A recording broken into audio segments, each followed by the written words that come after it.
This podcast is part of the Midwest Podcast Network. Find out more about our other shows and how to support our network at MidwestPodcastNetwork.com. Welcome to Gone to Texas, a podcast about AMC's Preacher. My name is Alex, and I have not read any of Ennis and Dillon's Preacher. My name is Nick, and I have read all of Ennis and Dillon's Preacher. Today we will be discussing Season 3, Episode 9 of the AMC series titled Schwanzkopf. While we will not be spoiling any of the comic and by extension any future plot lines of the show, we will be discussing the details of the series through Season 3, Episode 9, so pause this and go catch up before you listen to the rest of the episode. You can find more episodes of our podcast at g2tpodcast.com. We're also G2T Podcast on Twitter, and you can send feedback to g2tpodcast@gmail.com and tell us what you think of our podcast and share your thoughts on AMC's Preacher. If you enjoy this show or any other show on the Midwest Podcast Network, please consider heading over to patreon.com/MidwestPodnet. That's MidwestPodnet, and pledge as little as $1 a month to make our network even better. Special thanks to Jason K. and Gojo, who have pledged at the level of $10+ per month. Schwanzkopf, I believe, translates to dickhead from German. How's my pronunciation? Sounds good to me. As the German expert in the room. Yeah, no, good title, makes sense. I get it. I guess, kind of. I don't know. It feels like they do focus on it a little bit this episode, so yeah, we'll get there. Yeah, here we are.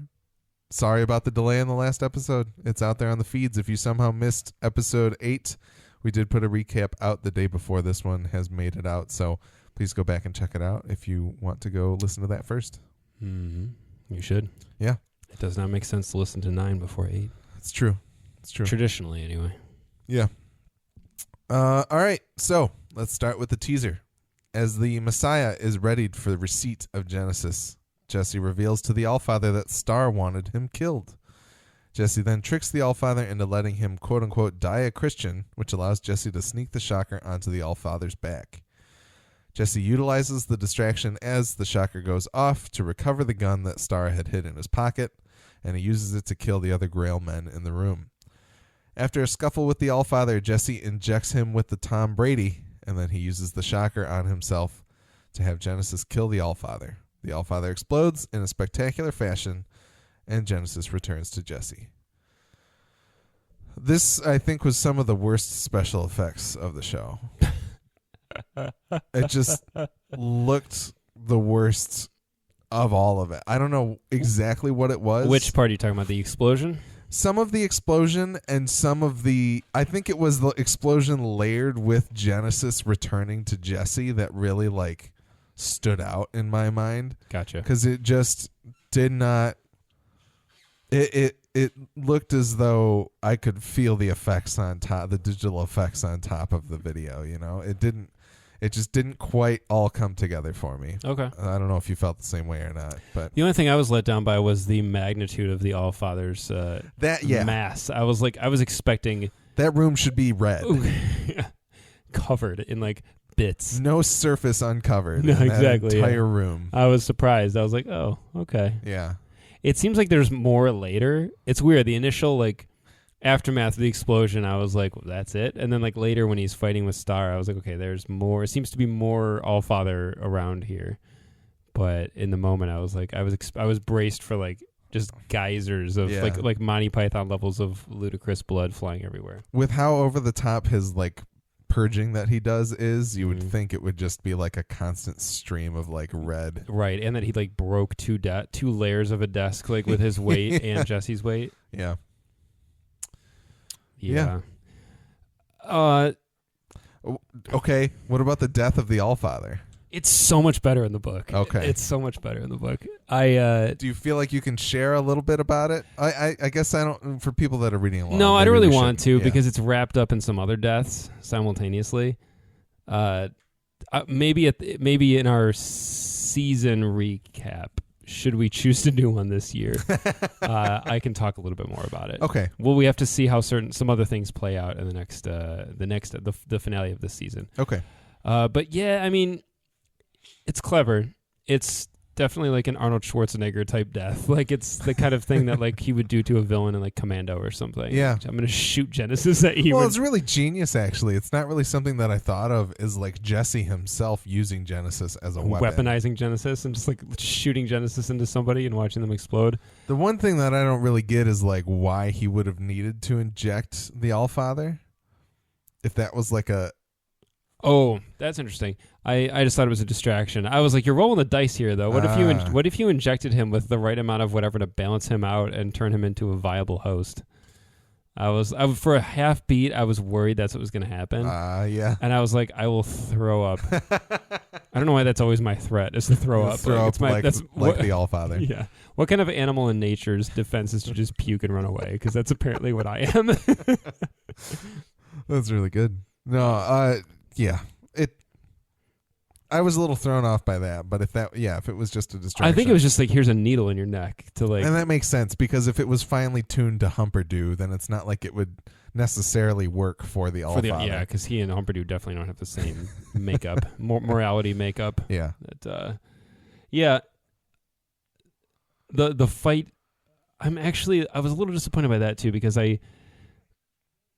It makes sense that the Allfather would be pretty much helpless, like without somebody to help. Like I get it; it totally makes sense. I was also kind of hoping that like he would be like super strong for some reason and be able to like throw Jesse across like a the Wilson room. Fisk. Yeah, exactly. Like he can't really move, but he could like just toss you because he's so used to bearing all that weight that he at least has muscle under there. But at the same time, I was like, no, he should barely be able to do anything. Jesse should win this handily. Like, yeah, it doesn't make sense. I like that he shot him like 4 times in the side and like it just it kind of does absorbs nothing. it. Yeah. I was like, that's cool. Yeah, no, it was fun enough of a fight, and it does like that I will say is the Allfather crushing Jesse did feel like an actual threat. Like it felt you could feel it. And I was like, this isn't good. Yeah, so in that sense, the Allfather works as opposed to what we were saying in the previous recap. But yeah, I wish his like intellectual menace was more along the lines of like Wilson Fisk is actually a great example. Yeah. He's a scary dude in every way. Yeah. But the Allfather was just kind of silly until at this point I was like, oh wow, here's an actual problem. You can't get out from under him. I did love his line about when he reveals that Star was going to betray him. He was like, "He shall know my buttocks. He shall know my buttocks as few men ever have." The face that he puts on as he says it too is just like I know the horrors this man will see. Yeah, it's amazing. That was that was pretty much the best Allfather moment we got. Yeah. Yeah.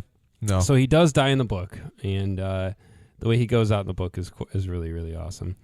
But everything surrounding his death in the book, like they're at like the Grail Fortress. Yeah. They're at Masada or whatever it's called, where I forgot the name, where Star takes Jesse in season 2 to see Humperdew. That's where it all goes down. Okay. And it's like such an outrageously like crazy, in like a movie it would be like a crazy third act like siege on this fortress, and it's so fantastic in the book. And I'm really glad we got these characters in this season. I'm glad we got them in the show. I think that they were good and they were engaging. The Allfather was kind of cool, but the climax of all of it and the setting of all of it in the book is just 10 times better than like Star's office, wherever it is. And we talked about this last time too. Probably a budgetary thing. Yeah. I get it. It's more convenient also to keep them presumably somewhere in like Louisiana. Yeah. Makes sense. But it's another one of those unfortunate things. I am both like blessed and cursed with knowledge of what the book does, because it's so incredible in the book. And it's just like, it's one of the classic things I think Preacher does so well that we may have to look forward to in the finale, where all of the forces at play in the book seem to converge on one location and just the shit hits the fan, and it's so awesome. You know that the board will change coming out of that. Right. Yeah. I think one of my all-time favorite panels from Preacher, which is just a full-page one of the Saint just shooting up Grail soldiers. I sent it to Bruce actually in the book spoilers chat. We were talking about like some of our favorite moments from the book. Yeah. It's from that arc. It's during that sequence. So at the same time you have Jesse and all of them there, you have the Saint rolling through there, and you have the Allfather and Star, and just like everything happening, and it's such a page turner. You can't put it down. You're like, oh, I have to know what happens. It's just fantastic. It's like I'm trying to think what to compare it to. It feels kind of like in like Cloud City or something in Empire Strikes Back, where like all these forces are converging there, and you're like, oh my god, like what is going to happen? It's just great.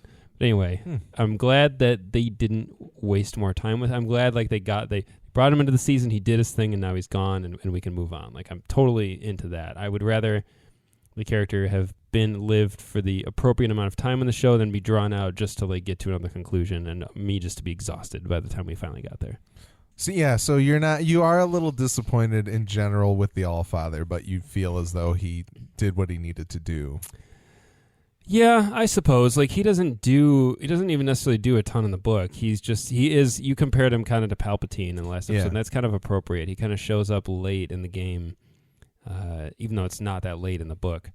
And you get the sense that like he's been there kind of puppet mastering the whole thing, but he doesn't do a ton necessarily. He's not in the book for very long either. Okay. So he's there for probably an arc or so. And then he expires. Interesting. All right. Act 1. As the bus arrives to pick up Featherstone, Eugene, Hitler, Sidney, and the Saint, Tulip arrives to retrieve the suitcase that Featherstone has. Tulip almost manages to make off with it, but Eugene recognizes her and tips off that she's the real Tulip O'Hare. Jodie recovers the suitcase and lets her be taken by Sidney. Icarius tries to explain himself to Cassidy and even convince him to taste another vampire with him, but Cassidy will not have it. After a brief fight, Cassidy accepts his death, but Icarius has something worse planned. Jesse escapes his handcuffs as Star returns to the room, and they both try to cross the bloody floor to get to Jesse's soul as it slips out of what's left of the Allfather's butt. Jesse eventually wins out and commands Star to his knees, but takes some mercy on him and heads out to leave, but not without Star threatening to carry out the Allfather's plan. So, the convergence of Tulip and Jodie with the Hell storyline stuff.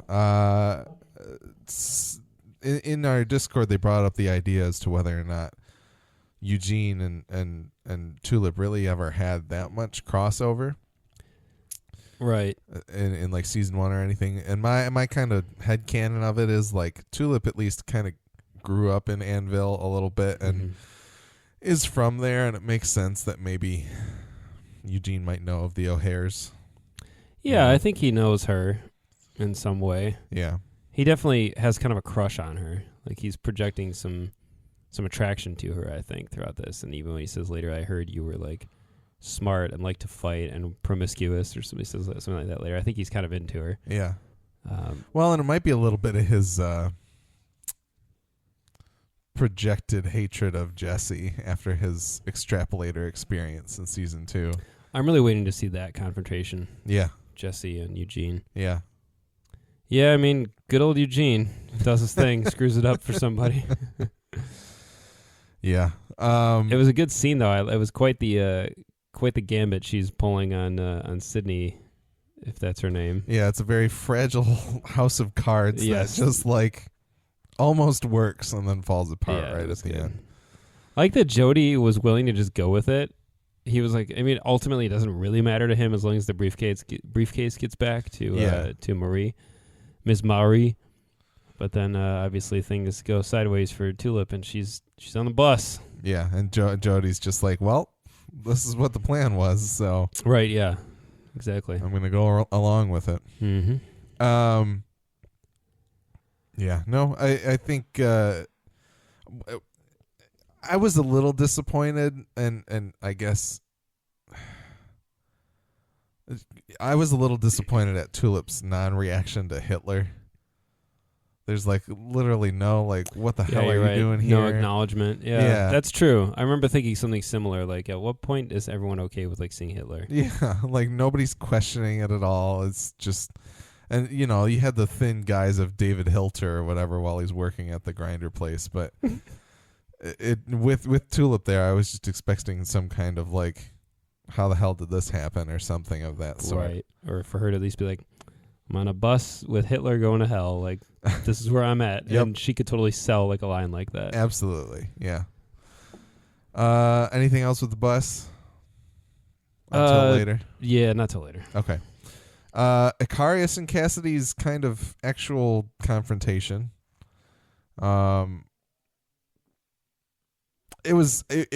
Cassidy just kind of accepting his death was not something I expected, and it was also like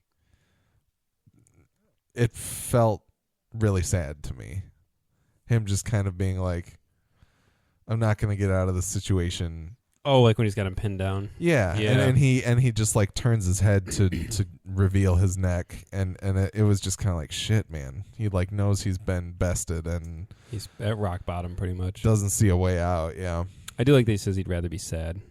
Yeah. Yeah. That was a good line. Yeah. Yeah, there was some really good writing for Joe Gilgun there. Even the stuff of like, just him positing his arguments against Icarius of like I killed people and set them free and like things like that. It was just very good. I'm saying like you're do you even hear what you're saying? Kind of thing. Like you think that makes sense. Yeah, that's okay. Like no, it doesn't. And then even Icarius trying to pull Cassidy into like tasting another vampire as like a drug as well. I think mirrors a little bit of what you were saying in the last episode of Icarius getting into the drug addict side of himself a little bit. Yeah. And kind of using it against Cassidy as well. But yeah, I don't think there's a whole lot left with that. But yeah, up to Jesse with the soul in the room. What did you think about the scuffle on the bloody floor? It was like I caught myself as it was happening, as they were rolling around in there when he grabbed the bit of intestine to choke him with and it snapped in half. I was watching it like this, like making this face like, oh. And then I started laughing because I was like, this is so Preacher. Like, this is this is right where we need to be. And I really enjoyed it. It was pretty horrifying. Hearing the noise of it slipping out of the Allfather, I was like, I know exactly where this is going. But then the fact that they just show this sphincter hanging from the ceiling. Well, even the sounds of like them slipping around the room and like the bits of like meat that they were pushing their way past was like making me laugh really hard. This is weird, but I just saw this years and years ago. So our friend Rick and I used to be roommates, and we would always like whenever we would make hamburgers or steaks, we would like laugh really hard for some reason at the sounds that like raw meat would make when you're like pounding it. Yep. And Rick like created this character in his mind called Meat Hand, who had he just said Meat Hand at the same time, who had like hands made of meat, and everything he would do would make that disgusting noise, and no one could be around him because like everything he would touch would just like squish and make these gross meat noises, and that was the tragedy of Meat Hand, was that no one wanted to be around him because his hands made the meat noises all the time. And that's immediately why he would have been a great gaffer for this scene and just off camera, the Foley artist. Meat Hand just touched things. Foley artist. Yes. Yeah, I was like, gaffer. He's in charge of the lighting department. He's using his meat hands to build C-stands, and it was really funny. Just me thinking about Meat Hand. There's so twice while I was watching this episode, my wife wandered in and she has never watched this show with me. She kind of knows. I think she started to watch the pilot like 3 years ago or whatever it came out, and just immediately fell asleep like 10 minutes in. She has never really seen it. She doesn't really know too much what it's about. Occasionally she's caught glimpses of like scenes, and it's usually like Dominic Cooper, and she's like, oh, I like him, and that kind of stuff. Yeah. And one moment she saw was from this episode. No, wait, you know what? It was later. I remember the first thing she saw was Hair Star like covered in blood, like talking, and she was like, what is this? Yeah. And then the other one I'll mention later when it happens, but okay. It was pretty funny to gauge her reaction. Imagine being a person walking in a room and just seeing somebody watching this show. You'd be like, eh. Yeah. Jesse does notice the dickhead, of course, at this point, but yep, we got the line. Yes. Pretty good. Yeah. And the Joy to the World playing as they scramble to the file. Yeah, the music choices are starting to get a little too cheeky, I think, for me. There were some that were really, like in season 2, it feels like when they really started to do this with like source music, and it was really good, I thought, for the most part. It's like the end of season 2 is like when he has that shootout and it's playing and in the school, the classroom scene. Yeah. And what's it playing? Is it My Sweet Lord I think so, yeah. by George Harrison? Yep. I think so. Yeah, like that for some reason I liked because here's what I'm going to compare it to. It's Guardians of the Galaxy 1 and 2. Like 1, it was fresh, so it had that going for it. Like I'm talking about all the source music in it. Yeah. But every song seemed to actually fit what was going on in a way that didn't call too much attention to itself. And then Guardians of the Galaxy Volume 2 comes out, and the whole movie I feel like I'm being beaten over the head with these songs, and I'm like, oh, okay. Like they're just a little too... it's not that the choices are bad, because I think the soundtrack is actually better in the second one, or I like it more. Yeah. But they're just so on the nose with what's going on, maybe. Like the Blue Danube example that you brought up. Like I said, you said, as soon as you hear it, you have an immediate expectation. Yep. And like, I was willing to roll with it, but I was like, imagine if they had picked something else that was a little less obvious that you maybe hadn't ever seen in that context before. You might have been like, oh, this is really good. Another All-American Rejects song. There you go. Like something like that just like, that works, but you're not expecting it. Yeah. It might have been like so much more rewarding. And then finally, by the time we're doing Joy to the World, I'm just kind of like, okay, like this is kind of funny. But if it had been a different song, I might have. And I can't even think of a better example right now. Yeah, I think maybe if I was a better like Christian or religious person, I think I'd be able to figure out the kind of like context of using Joy to the World as Jesse is about to recover his ability to use Genesis as like having that particular like biblical greatness about it. And I guess the juxtaposition of that being the fact that what he needs to ingest to use Genesis has just fallen out of someone's butt. Like that's true. All of it to get like the whole picture paints something interesting, but I agree. Like you're kind of hitting the greatest hits of like, you know, orchestral music in popular culture that doesn't necessarily like that George Harrison song is a song that I've heard before, but it wasn't necessarily something that I was like expecting to hear in Preacher that week. Yeah, exactly. And when you say something like the Blue Danube and Joy to the World, I'm kind of like, yeah, those are in everything. I get it. Like it's just they may be cheaper also. Well, they might be cheaper or maybe not. Maybe they're the more expensive ones because everybody wants them. But like if they would have taken the time, like I totally get what you're saying. That makes sense to me. Small complaint. Yeah. But like imagine if they had just launched into Wake Me Up Inside while they were fighting. Like, wouldn't you have loved that? Or The Reason by Hoobastank? Yeah. If The Reason had played while all the Humperdoos were exploding, could you even imagine? Here's my call to action. Rip that scene from the episode and set your own music to it. The scene of all the Humperdoos blowing up. Pick a song for that. That's an incredible exercise. If anybody wants to do that, we will come up with some wonderful prize for you with whoever comes up with the best one, or if we only get one of them. For that, and if you can find a way to take that and the fight between Star and Jesse and put better songs to them. Yes, yes. And also, there's a third category if you want to make the poster for Let Hoover In. Oh my God, yeah. Who was that made our Fig Newton one for the Alienist? It was, I don't know. It was someone we never heard from again. Yeah, it was somebody who just kind of came in and did it real quick and then hopped out. I will look it up because I feel someone bad. that was sent to us for sure. But they might get the chance. We might get another sick Fig Newton reference in the second season of The Alienist. At 7 is lucky on Twitter. So God, that was so good. Yeah. If you're out there, please and silently listening to our Preacher show. It's possible. It happens. All right. Have they used "Son of a Preacher Man" yet in this season? I don't think so. I don't think they used it in the series. That's what I meant. Probably for the best. Yeah. Did they? Like I Feels feel like if they maybe did in season 1. Yeah, it might have been somewhere in season 1, but it's so on the nose. Exactly. It could not be more on the nose. Right. All right, for Act 2, this is where we got the old-timey like nuclear attack video about the apocalypse from old propaganda style. Yes, with the Hairstar explanation over the top of it. Basically, Hairstar threatens to perform the same apocalypse as if the Allfather was still around if Jesse does not comply. However, it also turns out that Hastar is like, yeah, we just need to kill a certain amount of people. We don't need to kill as many people as that. Right. And then after that, we get a little bit of Hitler saying that he's been on the bus several times. Tulip is freaking out on the bus, trying to open the window. She doesn't need to be there because she hasn't died. Same thing with Eugene. So, yeah, a few different things there. What did you think about the nuclear Holocaust video? That was funny. Yeah. I enjoyed It played a lot like something out of Fallout. Yep, that's what I was going to say. Which, works exactly for that purpose.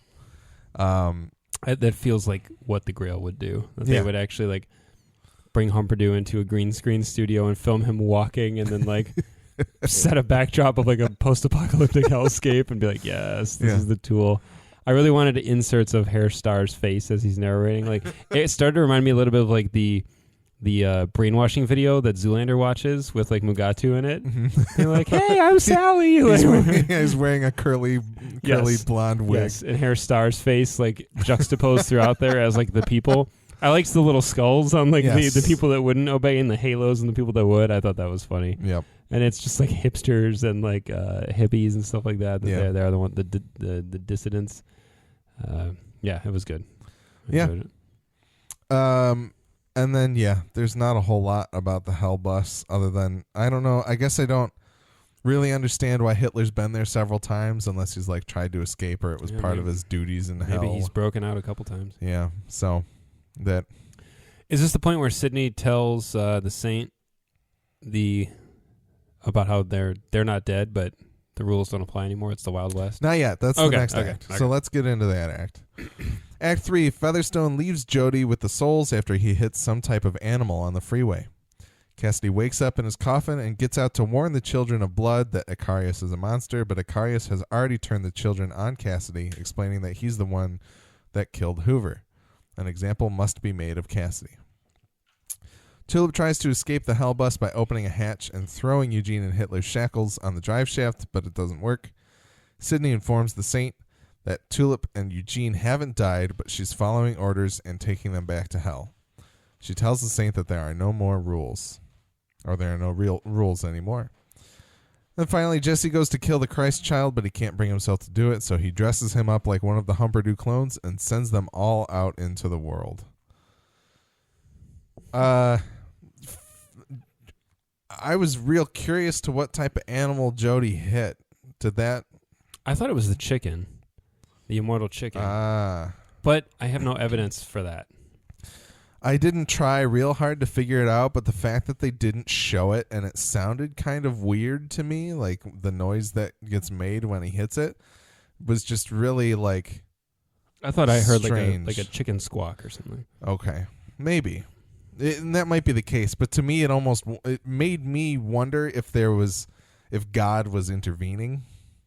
Maybe God didn't want the souls to get back to Grandma. Maybe. But I don't know that for sure. That was just kind of an inkling that I had. Cassidy waking up and being found that he's been deemed the monster that killed Hoover, at least. Mm-hmm. Sad. Very sad. And just kind of rough. I don't know that there's a whole lot else to say about it other than like the fact that Icarius has all of these people that wrapped around his finger that he could just kind of... It's a real bummer. I remember talking about something like this in the early season or episodes ago about Icarius's ability to control them, and it's just sad to watch him be like, "Who are you going to believe, him?" Or it was very like him or your lord. Yeah, exactly. I haven't talked about this enough. I really like the guy playing Icarius. He's really good. He's super funny. He's like he feels like I don't want to use and say like low rent in a pejorative way because he's very good and he's still something different, but he feels like a poor man's like Ian McShane or something to me. Of like, and just like, but a lot younger. But he's just like that. He's off the shelf venerable British actor kind of thing. He seems like the kind of guy that would play really well in an Edgar Wright movie. Yeah, absolutely. So but I think he does a fantastic job, and I think it works. He also kind of like feels like, speaking of vampires, and also Graham McTavish voices Dracula on the Castlevania Netflix show. I feel like he's Dracula? He's Dracula. Oh. But I feel like Icarius's Dracula is another type of Dracula that I could totally like hear in that in, like, voice. an animation or something totally. like that. So that, that he works on a lot of levels for me, I guess. Definitely. Yeah. Anything else about Icarius and Cassidy at this point? There's a little more in the next couple acts, I guess.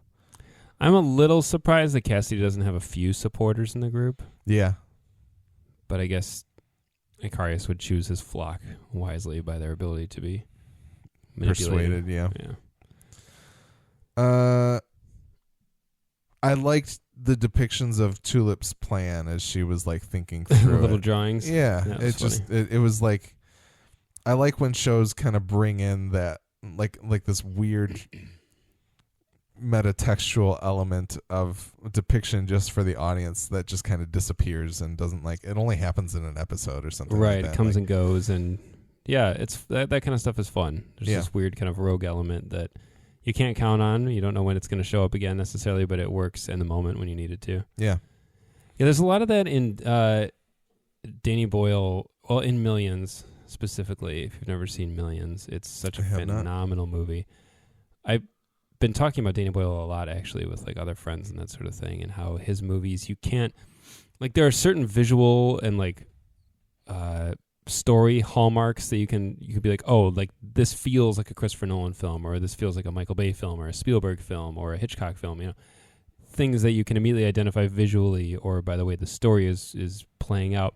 Danny Boyle is the kind of guy, he has no rhythm. He's a directorial chameleon. Absolutely. He has never made the same movie twice. He's never even made two movies that I would say are particularly similar. He carries little things, little tiny things that feel like Danny Boyle, but they only feel like him because you haven't seen it yet, and it feels like something he would do. Like, I remember watching 127 Hours and just thinking like, wow, this is a good movie, and then it finally hit a sequence where I was like, there it is. Like, that feels like Danny Boyle to me. This is why Danny Boyle chose to make this movie. But but again, there's no reason why. And I remember when you and I went and saw Steve Jobs, there was a sequence in that finally where I was like, there it is. Like, that feels like something that Danny Boyle would bring to the table that another director wouldn't.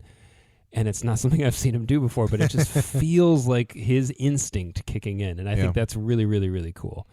And I'm dying to see what he does with James Bond. I think it's going to be just phenomenal. Did you end up getting to see Trainspotting 2? No. Because I'm wondering what a sequel means in the Danny Boyle world. Me too. Especially, I really, really like the original Trainspotting.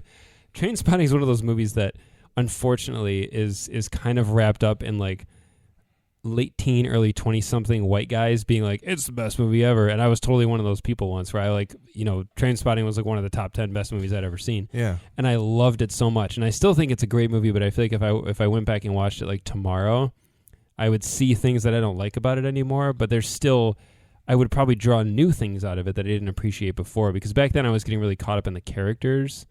Yeah. And I feel like I might enjoy the story and some of the presentation a little bit more now. But that movie's also tremendous because you see how many actors are in that went on to become, much bigger actors. The weird thing is I tried to watch it before Trainspotting 2 came out, and I could not quite get into it, but I just don't feel like I was in the mood for like a Danny Boyle movie at the time. It's a very, very particular movie. You have to be wanting to watch Trainspotting. It's a particular flavor. Yeah. Like, it's really not like anything else. And even then, within itself, it shifts in so many weird different directions. And it's got, I don't know, it doesn't reach the levels of despair that like Requiem for a Dream does in terms of like drug use, but at the same time it kind of does. Like, it has some really dark shit that happens in that movie. Yeah. And it gets wrapped up in a lot of nicer things that are kind of glossier, and some things work out for some characters and sometimes they don't. But it is a really interesting movie. Yeah. Yeah. I'm trying to think, when I said it was a flavor, I was trying to think, there was something else I just compared to ketchup. A conversation I had a couple days ago was, we're talking about music. I was talking about AC/DC, And I was like, AC/DC is so good. I was like, they're so good. And you can click on like a Spotify playlist of AC/DC, and it's just like one fuck yeah song after another, but it's ketchup. Like, it's the same.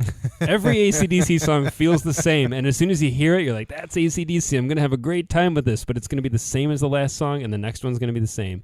And obviously I'm exaggerating a little bit, they're not the exact same, but they're all kind of the same flavor, right? But you can't disagree with it. Who doesn't like AC/DC, right? Who doesn't like ketchup? You meet that one person, you're like, get out of here. Like, come on. No, you're gonna be like, I don't like AC/DC. AC/DC's fine. It's exactly. the most like palatable band, like rock music. You're like, oh yeah, cool. Well, you made me think of the Converse for me, and more of an example of like the Danny Boyle, but in the music world for me, there's a band Guster that has been in a few different movies and things here and there.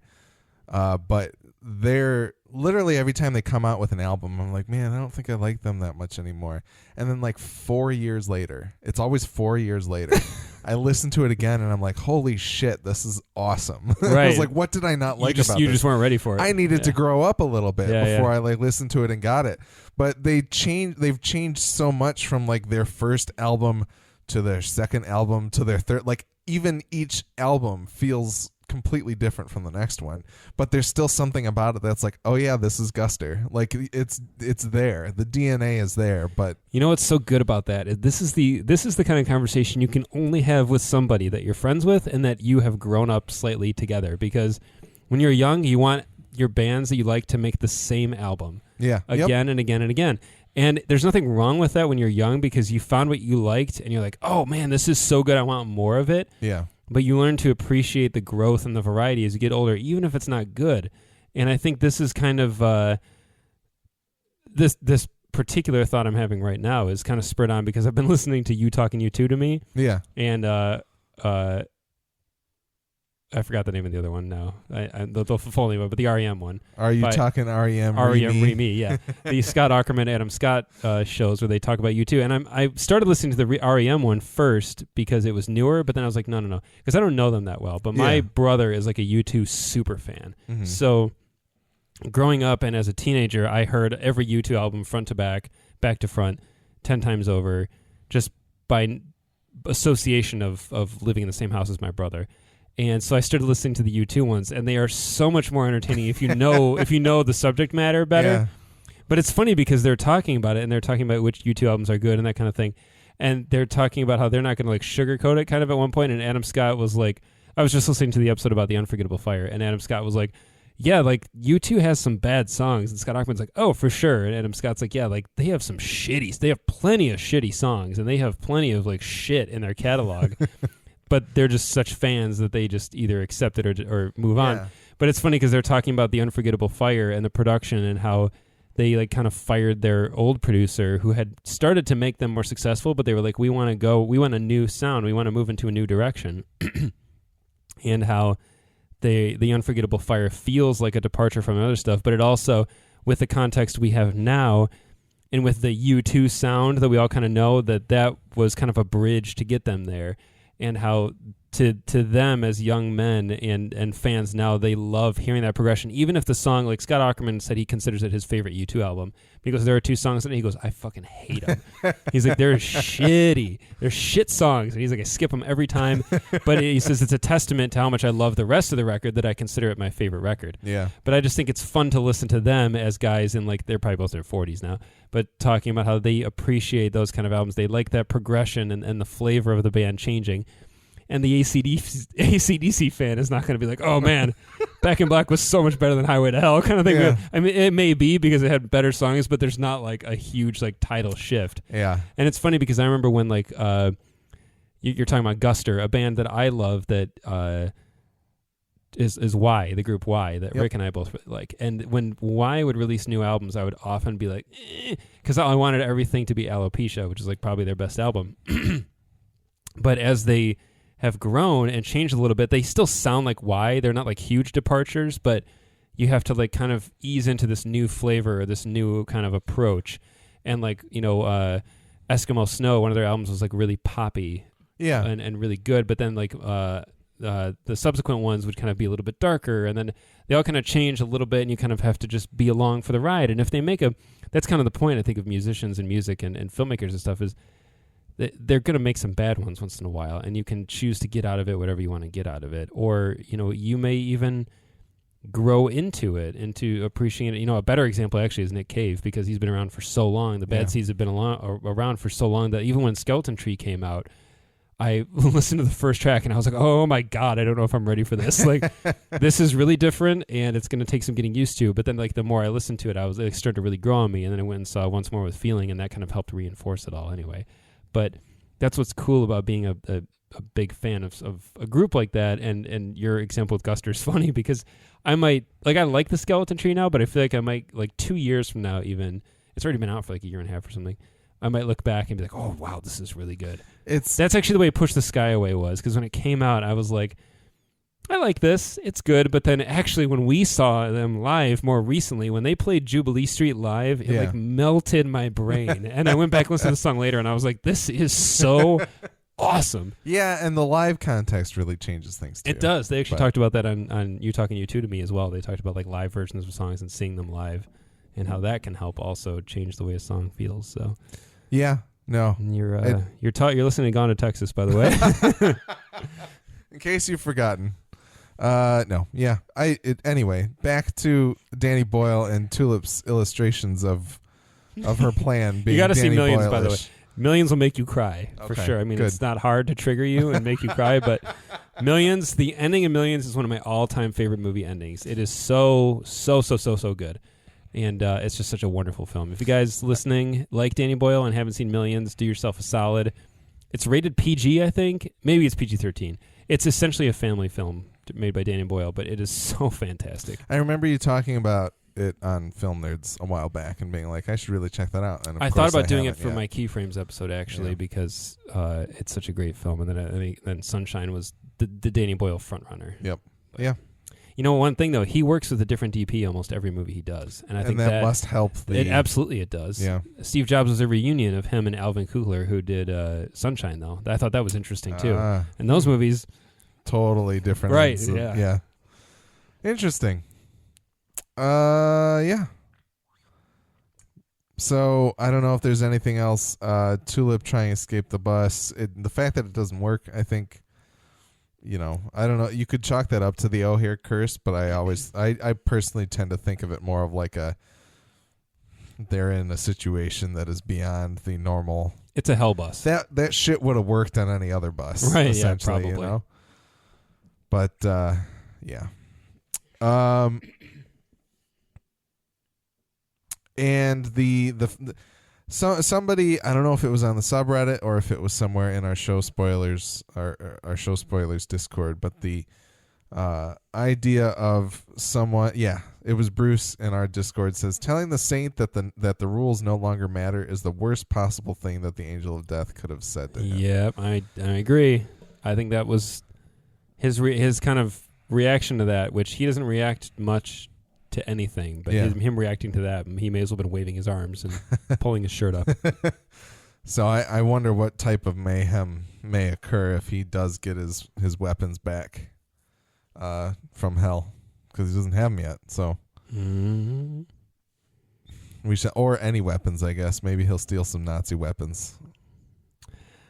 I'm really... There's a particular moment involving him in a tank from the comic that I really hope happens in the next episode. That would be wonderful. It would. Yeah, and then Jesse being unable to kill the Christ child and then releasing him into the world as a Humperdoo clone with all of the other Humperdoo clones. I don't know what song was playing. It could have been like a Kraftwerk song for all I know, but I really liked the assembly line. It just worked of like seeing all of these Humperdoos being put into taking the elevators from Delos and in Westworld and just spreading out into the world in this like weird Frogger perspective. That all worked for me really well. This is one of the moments that my wife was like, she heard the song. Yeah. And at first she heard Humperdoo's voice and like him repeatedly like going, whoa, and stuff in the room. And after like a minute and a half of that, she was like, what the on hell? earth? And I was like, yeah. And then she then that song started And she was like sitting next to me, and she like leans over. I was watching on my iPad. She like leans over and sees all these like humperdoos and like tracksuits going over to escalator. She just kind of glances at me and then goes back to what she's doing. And I was like, yeah, it's fine. Yeah, it felt like a very fully formed idea of like, we're going to have all these humperdoos just make it out into the world. And one immediately gets hit by a car. Like, I could probably watch them getting out of that front door 1,000 times and watch each and every one of them doing something a little bit different. The one that like walks into the electrical box and one of them gets hit by a car and just all of that. I was like, okay. They had fun with that. I'm here for this. Yeah. I'm into the idea of the humperdoos out there. Yeah. I love what I got to attribute the credit properly in our Discord. It was either Bruce or Joseph. Bruce did the bullet points of... It was Bruce, yeah. He said, if the show keeps going, having those Humperdoo clones wandering around will turn Preacher into a series-long edition of Where's Waldo. I love that idea so much. It never even crossed my mind that throughout the rest of the series we might see like a track-suited Humperdoo in the background. Just a green-screened Humperdoo inserted. Yeah, just wandering around. Oh, God, that's really good. It would be beautiful. That feels like a very comic book thing, too. Oh, absolutely. Yeah. Joseph says, it seems like it would be easy for the Grail to figure out which of the Humperdoos is a non-clone. Only one can tap dance. But I don't know. Maybe the tap dancing gene was carried over to other clones. Is Who it knows? a gene? Yeah, I don't know. Gene Kelly. This is the Kelly gene. Yeah. Unless you tap dance. The Austrian scientists like the Kelly gene. Beautiful. All right, Act 4. Jesse returns to Star. That would be amazing though if they did try to find out and they start playing the song and like they all start doing it and they're like, well, this doesn't help. We're not narrowing That it would down. be really good. They just have it's like Hoover out in like Mayor Goldie Wilson's car from Back to the Future, and he's got just like a keyboard in the back trying to like round up the Humperdoos. A blimp over the city with huge speakers on it. Oh God, wonderful. Or That's the Doof rig from Mad Max just rolling through the town. Vampire Hoover is the Doof Warrior. Oh my God. Oh man! Oh, beautiful. Season 4 will be really good. All right, Act 4.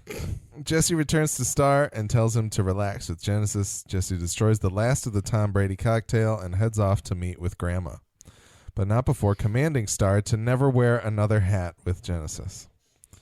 Jesse uses Genesis to hitch a ride on an emergency vehicle of some kind. Cassidy, we didn't see it at that point, but it is a fire truck. Cassidy gets nailed to a pool table, and the curtains are open to allow sunlight to hit him, but it will be some time before the sun hits the right angle to kill him, and Icarius wants him to give him time to change his mind about everything. And Eugene inspires Tulip to build a bomb in the bus in order to try and get out. Here Star tries on several wigs, which don't work for him, and Hoover shares that he's now a vampire to no fanfare at all. Yeah. So the dickhead thing to me is worth it just to see Pip Torrens trying on different. So this is kind of what I was describing from the book, where you see him trying on all the different hats and then him just saying shit when nothing works. The wigs, the way the screen even split screened, they could tell they were trying to mirror it. And I appreciated that.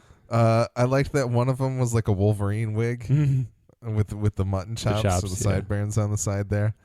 I will say his like outburst at the end did not quite hit the notes of Hair Star for me. I could see that and agree with it for sure. It felt a little out of place. It's not. It is a lot like Hair Star from the comics, though. I get that, and I can see a world where it would work, but it just is missing this little bit of like. I think it's just in the way that he delivers the line. Like, we've never seen him that out of control, but it doesn't feel like where show Star would go when he is that angry about something. Mm-hmm. I think the reason I like it is because it is pushing him into that place that he is in the books, where he's a little more unhinged, where it's more Roadrunner Coyote. Yeah. Because before they've had this, they've obviously been adversaries, but they haven't been like nemesis. Nemesis? Is that the what's the plural on that? Name that movie. I know Alex knows. But yeah, now they're at the point where they are in the book, where they're just like they're gonna get each other's goat at every turn. Jesse doesn't have to do this to him, but he does it anyway. Exactly. He just like wants to screw with Star. Exactly. At this point. That's they're right where they need to be at, and it's pretty good. Like, I was really enjoying where they were, and then I realized by the end of by this moment, I was kind of like, oh yeah, this is what I've been waiting for. Yeah, we're at that point. For him to be the fist slamming, just like yelling, and the camera zooming out like to show Earth is like that. That's pretty in line with the comics, so I liked it. The funniest thing to me about the wigs is that in the real world, there are many, many, many, many wigs that are super convincing, and they work really well. And I'm sure I've met people that have been wearing wigs, and I had no idea. But Star's face is so ugly and distinct that no wig will ever work for him. Yeah. And it's just so remarkable, and Bruce and other readers can back me up on this, that they, once again, and I will never tire of saying this, and this won't be the last time I say it, that they found Pip Torrens and someone who embodies Star so perfectly, because that dead expression on his face is like, it's like ripped from the comic. Like, it's amazing. And the sequence in the comic, excuse me, the sequence in the comic is just like this, and it's just as funny because his face is so inappropriate for hair that, like, no matter the wig, no matter what he tries, it's not going to work. I also love that the last hat he got to try was the big, like, white 10-gallon hat, because he does try that at some point in the book too, I think, and it's really, really funny. But where do these hats keep coming from also? Like, they're in this fight, he had his little, like, beanie on, and all of a sudden he just pulls off his hat. I think he, like, so when he comes back from getting the donuts or whatever he got, he's wearing like a beanie or whatever. Mm-hmm. Yeah, no, he's just, and they're the whitest possible hats you could ever find. They've been bleached like 30 times over. It's fantastic. And it's perfect. I'm going to miss Star showing up in funny hats. Like, it's been a really good gag, but at the same time, it's awesome that he's going to just pretty much walk around with a scar on his head now, or like a series of wigs. Yeah, I was going to say, what if it is wigs now? He's just got another no more wigs. Wig. I just want to see him walk in with wigs from like different like movies and things like that. Princess Leia wig or something like that. Yeah. For some reason, the first one I thought of was Ruby Rod from The Fifth Element. Just Chris Tucker's character. That is a weird one to think of. Can I get the Will Arnett as Casey Jones shitty wig that I've always wanted? Oh God. If you want to be let in on an inside joke, we will frequently make references to shitty wigs, and this, I think it stems from that. When they made the Michael Bay Platinum Dunes Ninja Turtles movie years ago, the first one, and Will Arnett was cast as the cameraman, we were all hoping secretly that he would be Casey Jones. Yes. And that he would wear a shitty wig to give him longer hair. Pushing the like weird long hair away with his hockey constantly stick. Constantly brushing and playing with his hair. Like, it's still good. It's so good. Like, why wasn't that in the movie? Why didn't we get like a 40-year-old Will Arnett opposite 28-year-old or whatever Megan Fox with a shitty wig and 4 CG Ninja Turtles? CG performance capture turtles, and him constantly adjusting his hair and be like, Donatello, come here. His action scenes are just him doing the same slap shot. Yeah. Like, and then and always flipping his hair at the end of it and be like, oh, man, and making like a sports pun. Oh, my God. That was a Turtles movie we needed. Hat trick. Yeah. Puck you very much. Oh, man. Yeah. So, Cassidy being nailed to the pool table. Sad. Very sad. Weird. And honestly, I don't know. I mean, this is combining a little bit with Act 5. The fact that we kind of end with Cassidy not necessarily, like, we don't know exactly what's going to happen to him as of yet. Mm-hmm. I was going to say, the first moment we talked about this, when Icarius is explaining to all of the kids that when he's monologuing and being like, "Oh, he betrayed us," and he said this. He reminded me of Scar from The Lion King. Like it felt very much like Scar, and then Simba when he returned, and like the hyenas and shit. I wonder if they will turn on him eventually, like the hyenas do in The Lion King, and take him down. Interesting. Well, yeah, and I mean, getting a little bit ahead in Act 5, but it seems like that's entirely possible with the fact that Cassidy's like trying to get Mrs. Rosen to check up on all of the ones that have been sent away, the ones that are flying or flew. And then, Eugene being the instigator of building a bomb for Tulip. That's such a stupid idea, and then it ends up triggering an idea in her mind that actually maybe works. So I liked Hoover to if that's still in this part where he talks about being a vampire. Is that in this act? Well, yes, he at least reveals that he is a vampire. He's had a significant lifestyle change. Yes, but it will have no effect on his job performance. It's just like, yes, he's still going to be horrible. Be an idiot, yeah. I love the way he just decides to broach it in that moment. And then he tries to help with the wig. This is backwards. Well, and the wig that they're using looks exactly like... I assume it's a wig that Julianne Emery is wearing. Featherstone's like wig, it looks exactly like Featherstone. Yeah. It's like, of course, she's like, "Oh, why don't you try this one on? You would look very handsome with it," like something like that. But yeah, that was funny. So, God, Hoover, so good. If you had told me going into this show from the start, from season 1, that like Hoover would wind up being like one of the best characters, I'd be like, get out of here. There's no way. Why? How? Yeah. And lo and behold, Malcolm Barrett, is that his name? Yes. So good. Beautiful. JF. So JF, is it? Yeah, we didn't talk about that. That was good. JF Hoover. FJ. FJ. My bad. I'm thinking of JF Sebastian from Blade Runner. Or classic mix-up.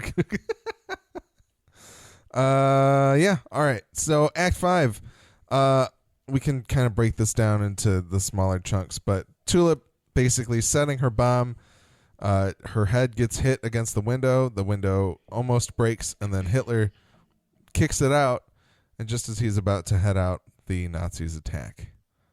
The Circuit Works Nazis. I wish they had like some more Circuit Works like logos or something on their uniforms. I was a little disappointed that it's just like standard swastikas or whatever, but I still don't know what's going on with this. The logic of it all, like, you've asked me to go far enough with the show that I'm already pot committed, but like, how in the world is Circuit Works guy, number one, how does he have a tank? Number two, how does it get to like Limbo or wherever the hell that bus is traveling? And how am I supposed to be excited about the arrival of the Nazis? New Age SS. The Fourth Reich, as I believe some people have been calling it. But yeah, I don't know. Anyway, before that happens, the second part where my wife wandered in or like paid attention was when Tulip is instigating them. She like decided to lean over to see what was going on, and she was like, and then when the Angel of Death said something. She was like, why is her voice like that? And I was like, she's from hell. She's like, oh. She said, they're all from hell? And I was like, well, they're on the way to hell. She's like, oh, why? And I was like, well, it's a long story. And she like pointed to like Tulip. She's like, wait, she's from hell? And I was like, no. She's like, but is she dead? And I was like, no, she's not. And she's like, oh, all right. I was like thoroughly confused. And you're like, yeah, that's where I'm at too. There was one other thing from that scene. I don't remember what. It was really funny that she like clued in on. Shoot. Was it something about Eugene? It was. Oh, my God. Thank you. Because it was perfect. So, like I said, she hasn't been watching the show. She absolutely hasn't read the book. But when she's talking to Eugene, he, like, stands up. Oh, it's when the saint is walking, when Tulip's backing down, and Eugene pops up, and he's like, oh, she's really sorry, that kind of thing. My wife goes, oh, my God. She's like, what is he, some kind of, like, ass face? And I was like, that's exactly what he is. And she was like, oh, and then just walked away and, like, left the room. And I was like, good. Preacher has achieved his desired effect. We've always praised the prostheses on. It's true. It just was really funny that because she essentially filled the role that a lot of like other bystander characters do in the book, where they're like, "Oh my God, is he an ass face?" Like the fact that it looks enough like an ass to make someone immediately go, oh, he looks like an ass. Like Cassidy does it in the show. Yeah. But in the book, there's a few times where people are like, his face looks like an asshole. It's just really funny. And the fact that she said that, it made me laugh really hard. And then she looked at me like I was a weirdo, and I thought that was super funny. And I was like, yeah, that's exactly what he is. He's arse face. And she was like, okay, I'm out. It was really good. Yeah. So good on them. Yeah. It's working. Absolutely. Anything else about the tank break? I actually thought this was funny when Hitler's like, adios, basically, and like, as Tulip's explaining the extremely detailed way in which to do it, and he just leaps up and does it. It was like really perfectly. I was like, oh, that was funny. Yeah. So then we get to see Cassidy and Mrs. Rosen have a little moment. Cassidy asking for a bit of a beverage, and she gives him some energy drink. But she also seems to be very... She's been swayed by Icarius as well. She thinks he's a piece of shit. She thinks Cassidy's a piece of shit. Right. But he asked for that one last favor of having her call up all the flown vampires, particularly Lisa. I really liked this scene. Yeah. There was something about it that it reminded me of something else, and I just can't quite put my finger on it. But it was just like kind of a nice moment of two people that are like on opposite ends of one common thing, just kind of like dealing with each other directly for the first time without anybody else around. And it was just kind of nice. Even though she like doesn't like him, I like how kind of folksy she is. Like, the vampires are going to change the world. She's still a grandma. She's still right. Mrs. Rosen. But like, even though she's the straight man among all of the other crazies that are in the house. I wondered for a while if she knew exactly what they did. Yeah. And so this scene kind of confirmed it. She knows that they're vampires. She knows what's going on. Yeah. But she's just minding her own business upstairs and making a lasagna once in a while. She just really loves her grandson or son, whoever it is, whoever he is. We don't know. To her. I loved his line about getting a beverage. He's like, energy drink? He's like, oh, I'd love a shot of caffeine. I've been sleeping through my own crucifixion. It's really funny. The other thing about it is like his last moment with her doesn't feel like him trying to save himself. It feels like him trying to like save the group. Like, that's true. I know I'm dead, but you need to do this. Yep. In order to check up on them and tell everybody that they're not there anymore, you know. For sure. So it seems like a very selfless act for him. Yeah, this was around the point where, like I said in the previous episode, where I really, really realized like, okay, Cassidy's just going to be different than he is in the books. And that's cool. Like, he's just going to be a good character. Like like Hoover said, you're a good dude. You're a good guy. Yeah. And he just kind of was like, eh. Yep. And then, there is a little bit more with the tank. This is where it actually falls on its side, and the Nazis pull up. Tulip sees them. The Saint is totally out cold, it seems, at least. Another knockout. Yeah. Which we already talked about. Knockout in the last an invincible being. I liked watching them fly across the bus in like succession of like just how corny it all felt of like, we're never going to be able to flip a bus like that realistically, but we're going to show you something to kind of like. Mm-hmm. Yeah, it was not quite the van sequence from Inception no. level of body being thrown, but yeah, it was funny. It was very comic booky. Yeah. And then, of course, in the final moments, TC makes Grandma some tea. Jody still hasn't made it back with the souls, and there isn't any word from Lil Jesse. And Grandma believes that he'll be back because he gave his word, and she believes him because he'll be back to kill her. And that's when Jesse gets dropped off by the fire truck at the end of the Angelville Road and starts walking in. So, setting up for a final confrontation there. Pretty awesome ending shot. Yeah. Yeah, him lighting the cigarette and walking on down the road. Mm-hmm. Quite good. I have to wonder if we will get Jody there in time to make any reasonable I guess if Jesse's got the word, there's no way in hell that. That's something I'm really interested to see play out. Yeah. I think that there's a way that it might not work.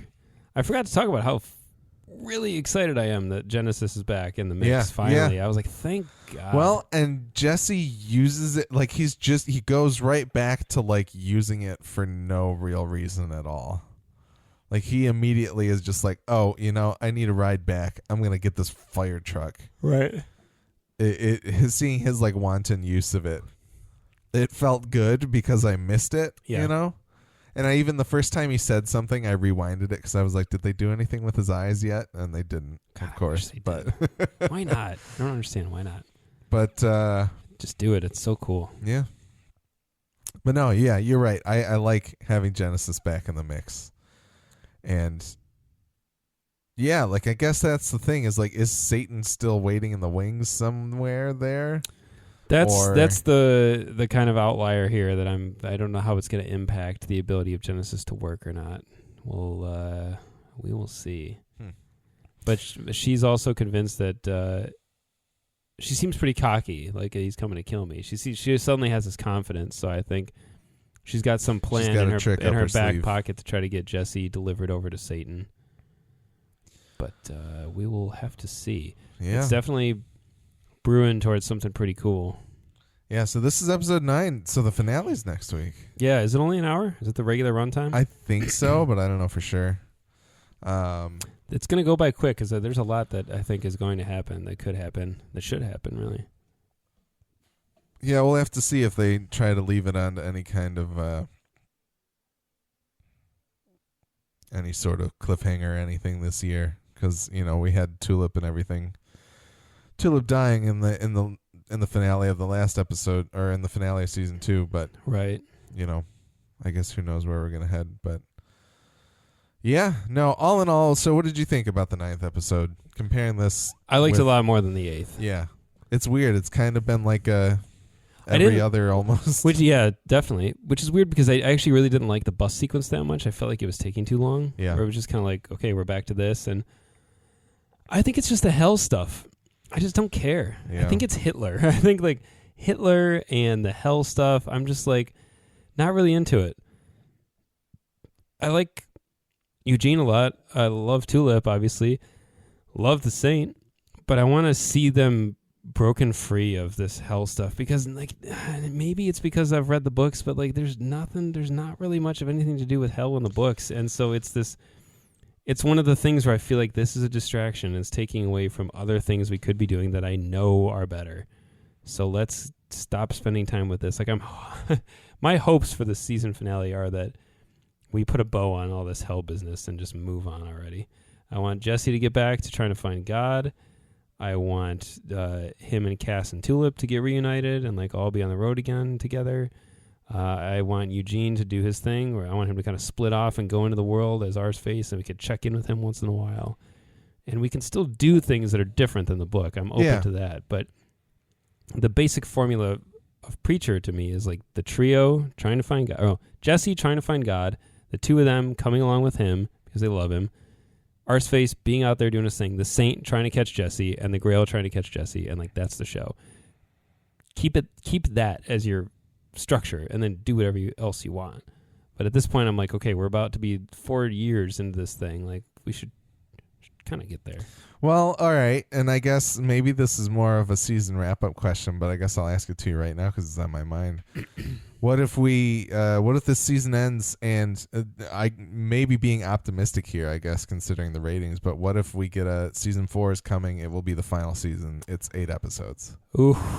What would you feel about that?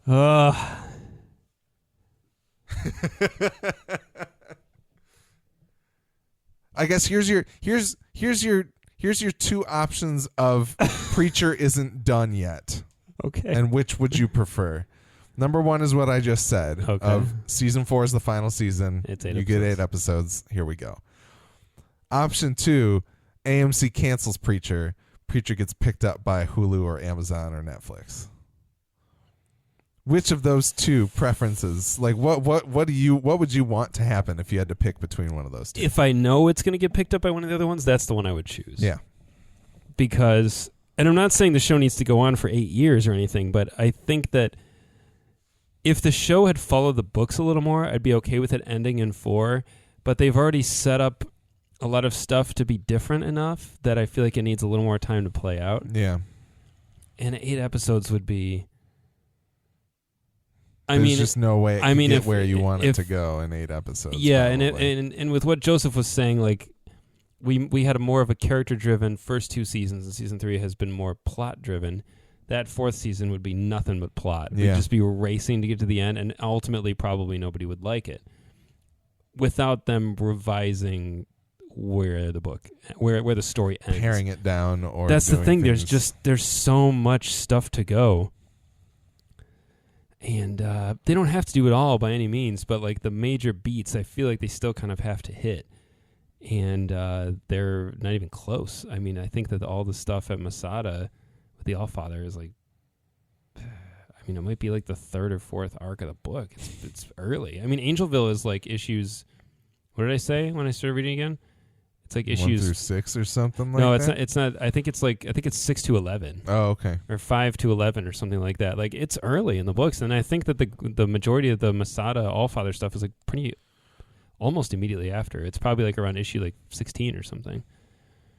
And it's 60 issues, so there's a lot in that back half. Now the second half of Preacher in the comics is like pretty different than the first half. Like there's a pretty big shift in a lot of stuff. So they don't necessarily have to do all that, but I think they should do some of it, certainly. Yeah. But it will take the characters and the story into a different place than I think the audience right now is acclimated to, and they might reject it. So I could see the concern. But I don't know. I don't know what they're thinking, but they've done well for 3 seasons. So whatever their plan is, whatever time they're given, I'm sure that they'll make good use of it. Yeah, and I mean, here's the thing. I'm not by all means, I don't know anything from an insider perspective. It's not like I know that the show is like that on the bubble in this case. But you can go to the Wikipedia article for the TV series and look at kind of the ratings charted. And they've kind of almost leveled off, and they've actually come back up a bit since the middle of the season. Okay. That's good. And so I think there's a world where the show gets to season 4 that is 10 episodes, and they keep going with it if it keeps kind of gaining some steam. And certainly AMC's done things that, like, Breaking Bad lived on longer than it would have if you were just judging it off of ratings. Right, and it turned into a juggernaut. Yeah, and so I think AMC has had the discipline in the past. I don't know if they still do. I don't know if like studio heads have changed or what the deal has been around there, but I just feel like there's going to be a lot of different ways this show could continue from here on out. And I wanted to get your just kind of a bellwether of like, okay, like obviously if it ends here, it's going to be premature and it'll be sad, and that sucks. But I also feel like it is a franchise or story that is ripe for a Netflix adaptation or a second life on Netflix. That is the thing. I think it's surprising that Preacher's even lasted this long. It's so shocking. Yeah. I'm getting desensitized to it because I've already read it, and we've been talking about it on a weekly basis for a few years now. And I just feel like if you took the average viewer and they were like, saw a commercial for it and were like, oh, that looks interesting, and they tried it, they would probably be like, nah, I don't know. Like, it's just so out there. Even from the get-go, like that pilot is pretty interesting. Mm-hmm. And so, but that's the thing. I feel like it would really thrive on something like Netflix. Yeah, because it's not like there's a $10 AMC. Like it's not. I wonder how the show does on Hulu. I wonder if there's like way more viewers on Hulu, and maybe that's the thing that'll make them keep going. Is like the show does great after. Yeah, that's true. I don't have cable myself necessarily. Yeah, like I don't sit down and watch cable nightly programming. But I feel like people who do, they come to TV with a certain expectation of a certain kind of story, and Preacher probably is not it. Like Netflix, you get people that are willing to like be like, oh, this looks weird and different and interesting. I want to check it out. They're looking for like another series to binge, and I think it would be really good in binge format. Yeah.